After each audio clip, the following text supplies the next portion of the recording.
some of the argument for keeping it distributed, there are 410 reactors active in the world that make electricity, about 100 in the United States, and the rest distributed there are a lot in Europe, and China is planning on building several hundred more in the future. So that's one argument against the idea of concentrating them. Another argument against concentrating the waste is that you have to transport it, and communities along the route don't want it. They don't want it to go through their territory, their towns. So that's been a big debate, and we only alluded briefly in the film. In an earlier version, we had a lot on the argument about transportation, and they had to build bypass roads around Santa Fe, and I mean, there's a big struggle about this. The problem with the pools is what happened in 90% of the world's waste are in these big swimming pools. And when the rods come out of the reactor, they're so hot they'll catch on fire or boil water. That's the whole point, is to boil water, make steam, make electricity. So when you take them out, they're boiling, they're hotter than they can sustain on their own without bursting into flames. And if they were to catch on fire, that's what the Prime Minister of Japan is saying when he said there's a worst case scenario. The worst case scenario was that the pool that had started to boil off would have caught fire and caught all the old rods that were cool on fire too, and could have caused the evacuation of Greater Tokyo and eventually the destruction of modern Japan. So that's what he was worried about. And that's an argument against leaving it in all of these places. You have something in 400 places. Some of them, especially as they start to close down, are not going to be guarded that well. They're not going to be taken care of. None of these companies wants to guard a shutdown plant that's making no money. So that's sort of the battle. A final consideration is there's another thing that wasn't in the film. There was a Native American community, and they had a nuclear reactor right next to their reservation. It's a little reservation. And they didn't benefit at all from the radiation, but they took all the risks. And the only way they knew when there was an accident there was that the people who ran the plant and worked on the plant came zooming across their reservation at 100 miles an hour in their cars. And they said, oh, there must be something wrong. No one told them. So a lot of times the people that live close to the plants don't benefit from it. A lot of the communities around the plants are poor or racial minorities. It's like nuclear testing. Nuclear testing was done on Aboriginal land in Australia by the British. It was done in Algeria by the French or in the South Pacific. It was done near Tibet by the Chinese. I mean, it's like it always gets done on somebody else. And so I think that it's not like there is no perfect solution to here. And it's one of the reasons that I wanted to work on this film and the other films I've done is because it's not like, here's a problem, all you have to do is sign here, write a petition, bring it up at your church and it'll stop. And I think that we have to grapple, and many of the things that we all will be considering over the coming days with problems where there is nothing, you're choosing among bad alternatives because of bad mistakes that were made and thoughtless, literally thoughtless accounts of what was done in the past. So those are sort of the arguments about concentration and not concentration. And they're serious. And the one thing that I think I would say is certain is that the current solution of leaving the waste in these pools is the worst possible thing to be doing. And that's what 90% of the waste is. So then there's things then you can argue about the rest. Should you put them in dry casks and keep them near the plants? Should you concentrate them above ground? Should you bury them? Those are all arguments. But the current solution of the world is terrible. Okay, let's take the second question over here. Thank you, Peter. And I was wondering that I've liked this swimming pool or this water issue you bring up, because I think in some sense what you're saying can be carried across for enlightenment now, because I think what you do so well in the film is the precision which you record. Also the omission, for instance, of the Indians from Yucca Mountain, or when one of those you interrogate speaks about US history being 200 years old, and that is of course a white non-Indian speaking, is the question of water. And that is one thing, because for instance in Berlin, which most people in the room may not think about, all the power plants in Berlin are on waterways. And that's also why Tate Modern in London is on the Thames, and that is why water is not only a side issue to your story. And the second point is what I felt missing, that it's so cheap to talk about what is not there, given your achievement, is that the electric power grid is totally absent in your story. I don't know how you put it in, but for instance, when you have the Japanese mountain, where this poor man was going to the mountain, you have the power grid towers, but they're totally silent. But in some sense, your power plants are somewhere, but they are somewhere because of the load centers where they are and the urban concentrations are. And I felt these things could be highlighted much more in your second sequel to in your Containment 2 film, like Friends Connection 2, which was a sequel to a great movie. Okay, Yeah. short answer. Short answer. There's a great moment that in the archives, I dug up all the responses to the 10,000-year rule, and most of them are saying, how can you think about 10,000? It's so long, we can't possibly think that. And then there's one response from a Native American group in the Northwest, and they say, the problem with the 10,000 years is it's way too short. We've been here for 15,000 years, and by our own standards, by 25,000. We're going to be here for the rest of time. What do you mean 10,000 years? No, Yeah. it's all right. 'Cause- Stand up, yeah, sure. yeah, I mean, this whole thing about time frames and 200 years or 10,000 years, I think what we're forgetting, there's that risk in the way we're handling it. It's a very modern concept. Uncertainty has always been there. And the problems with uncertainty have always been there. But risk is a concept that we have devised in the last couple of centuries. And it has to do, on the one hand, with the fact that we are now investing so much and thereby creating things that, because we have invested them, are actually running risks. But the other thing is that our time frame has completely changed. It's not for nothing that it is in this day and age that for the first time we're not only sending satellites to very far, but we're thinking even about 10,000 years. That would never have happened a couple of generations ago. I have a comment and a question for Peter. My comment is, that was a really great film, thank you very much. My question is kind of maybe a little bit inside baseball. During the titles at the end there, you have a thanks section and you thank Michael Pewitt. Is this the same Michael Pewitt, your colleague from Harvard, the sinologist? And is there I'd just love to know what his role was, if that was him. Well, we consulted a lot with the Department of East Asian Studies, the people there,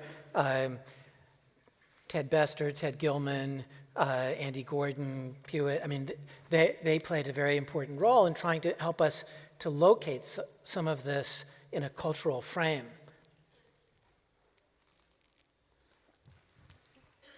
Well, thank you. I have a rather general question about scenarios. All of you mentioned scenarios, mixed visual scenarios as well as oral scenarios. And I was wondering, does it make a difference for the potence of a scenario if it is visual, because then it already had to take a concrete form? Does the visual have a potent for a scenario or not? Claire, do you want to say something? I think that's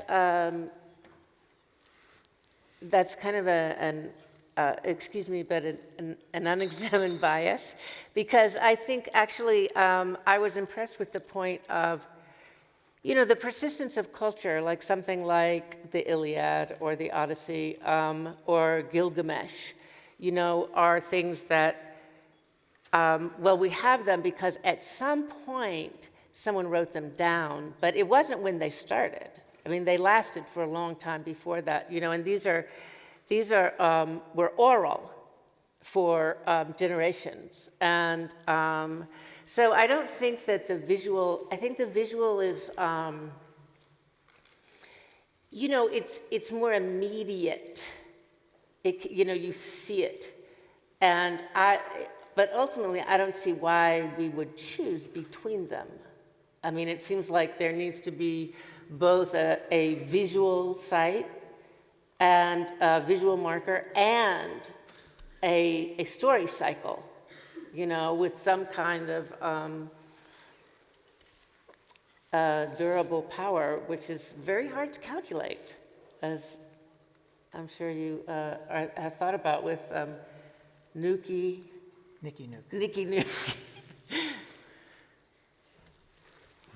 I don't know, was that your question? Not really? Okay, we can Okay. if you can build on that, please. I was taken by your iceberg because most of the activities that are below the surface in your iceberg are in fact activities, good things that happen in first world communities, although some of them are for all humanity. And thinking about that and going to your last comment about social justice and environment, we talk about that in our work as environmental justice. And so the things that the environmental justice movements are doing in the third world are actually involved in making a different kind of iceberg than the one that you're talking about. And that is, in fact, my question and my provocation for the group of you. We're talking here about a technosphere, and I wonder whether isn't the problem a capital sphere, a capital scene, in which the problem isn't humanity per se, but capital as an organized force. And if that's the case, the future is defined by deliberate strategies. And if those deliberate strategies are to be undone, they require alternative deliberate strategies.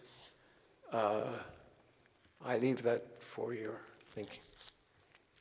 I'll just say yes. Sander? I think you're in many ways right. I would think there is such an sort of hypercoherence between the capitalist part of it and the techno part of it that we are no longer able to extricate those. But I want to go a little bit further. And I basically say it all is driven by a particular value system, which is our Western value system. As an anthropologist, I have lived in communities in very different parts of the world, and those communities have very different value systems. And so what I do believe in, where I support what you're saying, is that we need to begin to develop a very different value system. That is also part of developing an alternative to capitalism or developing an alternative to the current technosphere. And one more remark. I think one of the totally vain hopes of the United Nations in dealing with greenhouse gas emissions was that because it's a gas and it's all over the world, you could probably deal with it in a uniform way. That comes from the fact that in those days that this was defined as a problem, we saw it as an environmental problem. It actually is a societal problem. And as such, it could never be dealt with in a uniform way between 190 societies.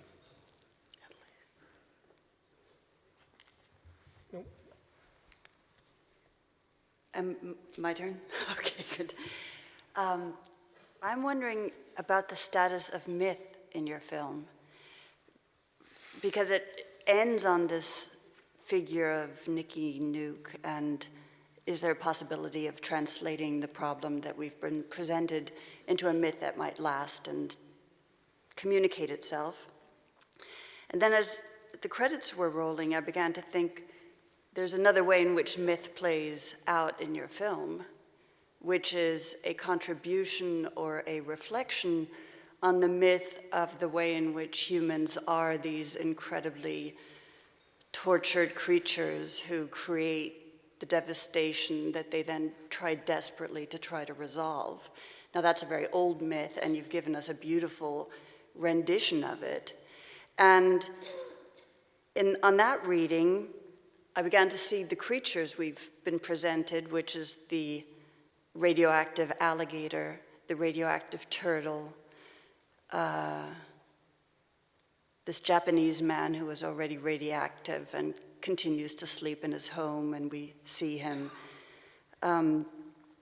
charging up, and the radioactive cows. I mean, there's a whole sequence of, and less is said about the radioactive humanity, which may be what is the result of non-containment.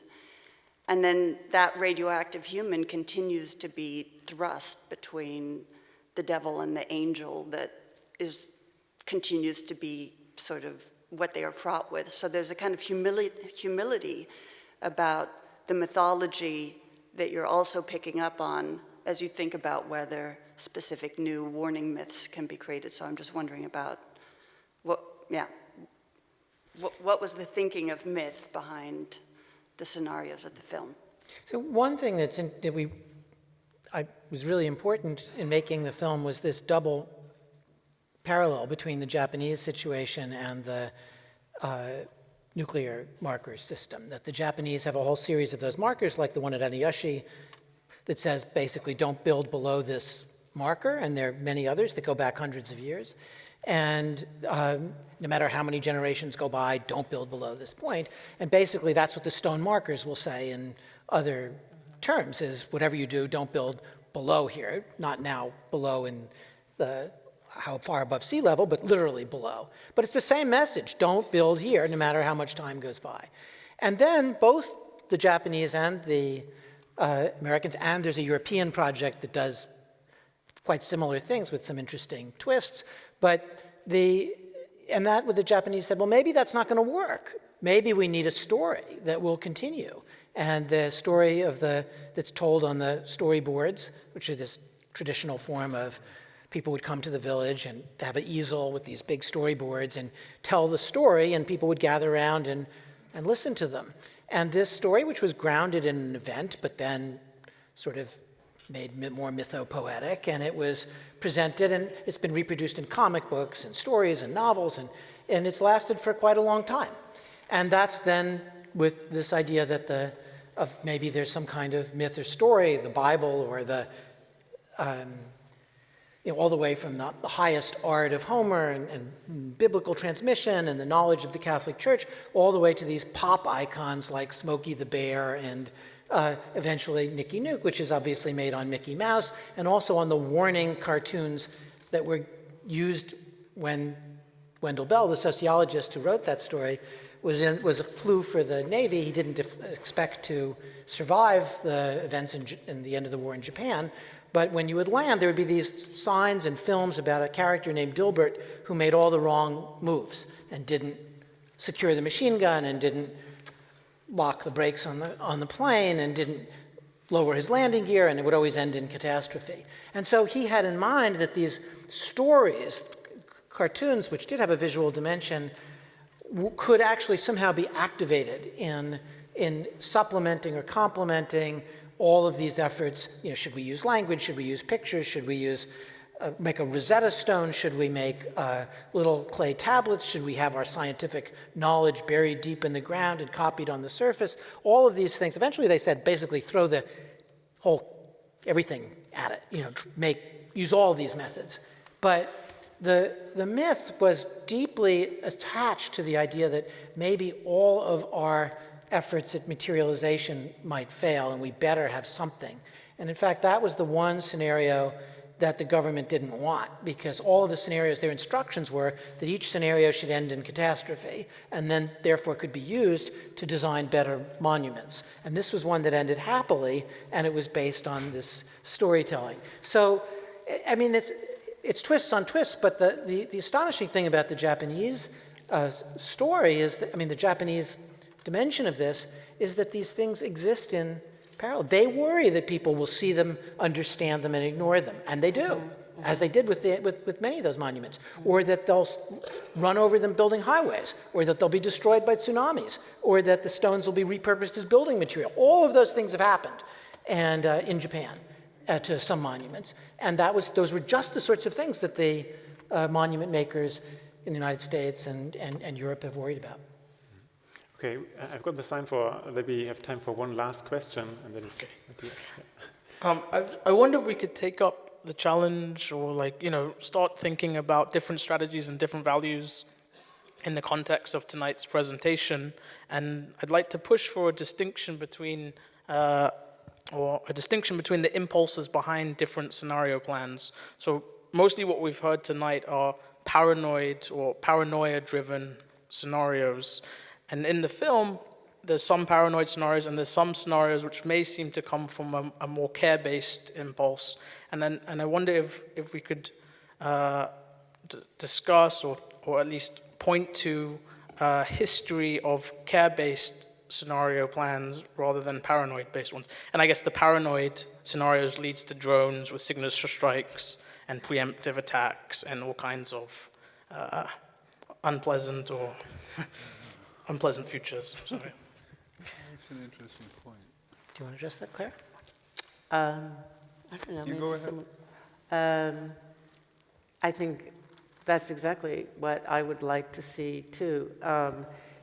Because I was interested that Sebastian made the distinction in his historical account between visioning, which is for a desired outcome, and scenario modeling, which I think it's like a real loss to separate those and just concentrate on one, right? It seems like you would definitely want to employ this, the kind of positive thrust of towards something that you actually desire. Is that kind of what you're talking about? Yeah. And so I think the way you put it, like these paranoid scenarios, then they generally lead to next steps that compound problems, right? And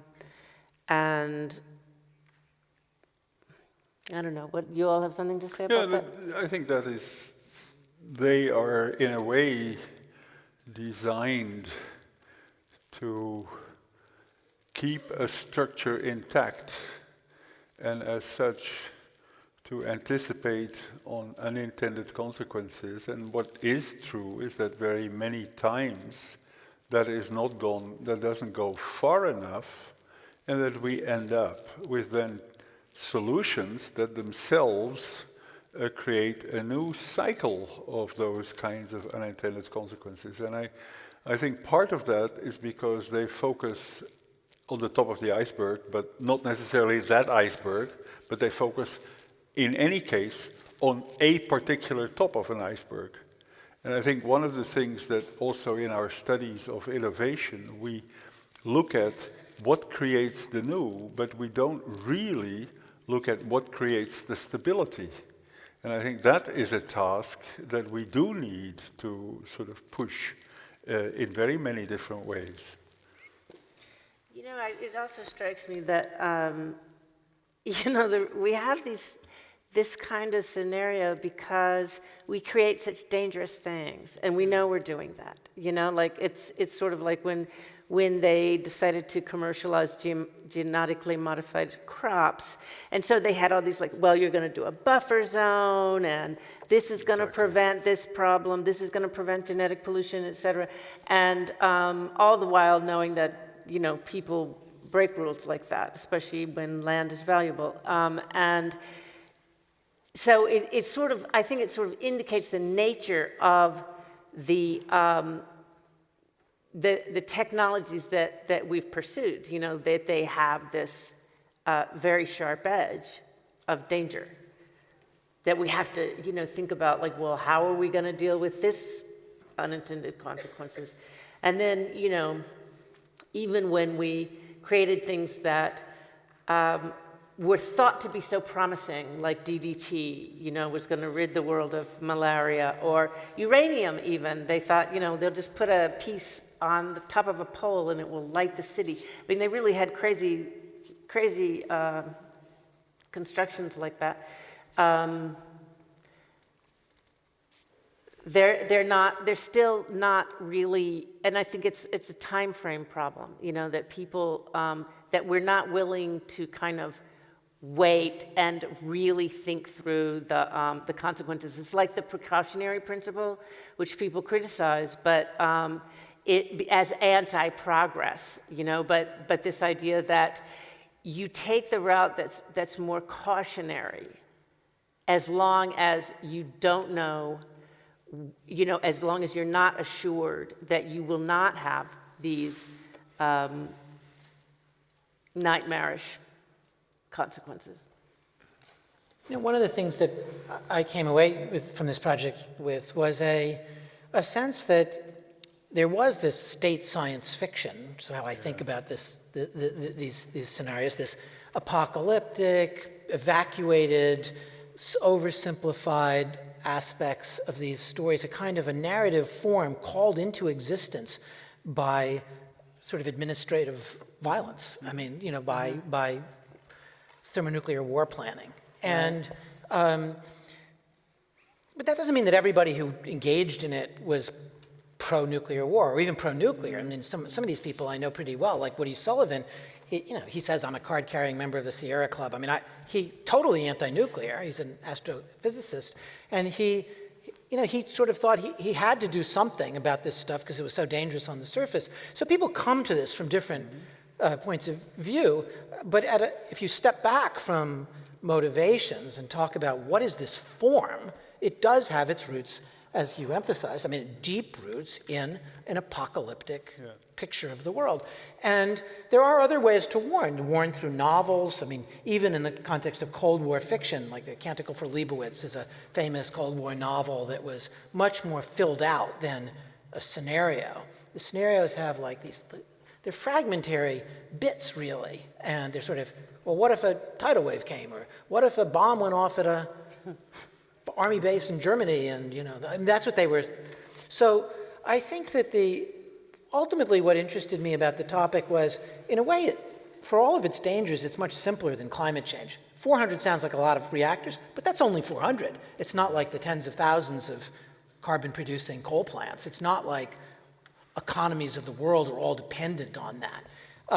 But what it does, it seemed to me, is a kind of way of thinking, of provoking us to think about our humanity in ways that we're resistant to, like spatially, that national boundaries mean nothing. I mean, when Chernobyl, despite the French protests by the government that none of the radioactivity landed in the hexagon, it was just fake, right? Of course it did. And all over Europe, there was Chernobyl radiation, and the Fukushima radiation can be seen throughout the ocean, the Pacific Ocean.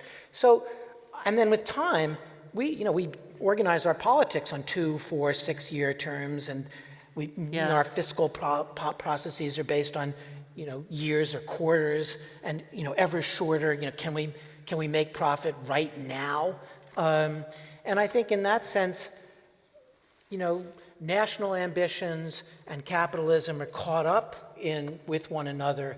The Japanese nuclear industry really was created by the right wing's desire to plan for the long term when they'd have nuclear weapons, but they couldn't say that, so they said, let's make nuclear plants. There were other reasons. Japan has no coal, but they wanted to do. But Naoto Kan was very anti-nuclear. The current prime minister Abe is desperate to get the plants back in. And when they talk about the nuclear community in Japan, it's because there's this inseparable alliance between industry and government, especially industry and the right-wing government. TEPCO, the electric company, and the right-wing government are totally aligned.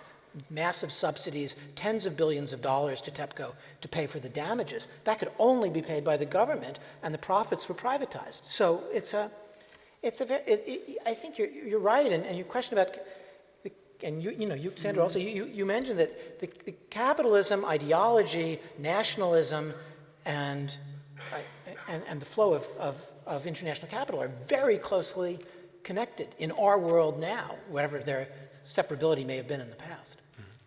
Yeah, you get a feeling for that not only futures have very seldom an ending, but also talking about the future. Unfortunately, this event has, I got the sign at least, has to be finished right now. I like the idea that Sander came up with to put futures at the beginning of thinking. And I would ask, as a media historian, add to that also past futures and past modes of scenario building to maybe learn about the concepts or making concepts of scenarios. We tried to did that to bring that together, and this evening as such was only the beginning of the future of this chain of events of Technosphere times knowledge. You will have the chance to be part of that future, which starts, I think, tomorrow evening. And for tonight, I thank you very much for your attendance. I thank Claire, Peter, and Sander for joining us here for the discussion. And have a good night and good way home. Thank you.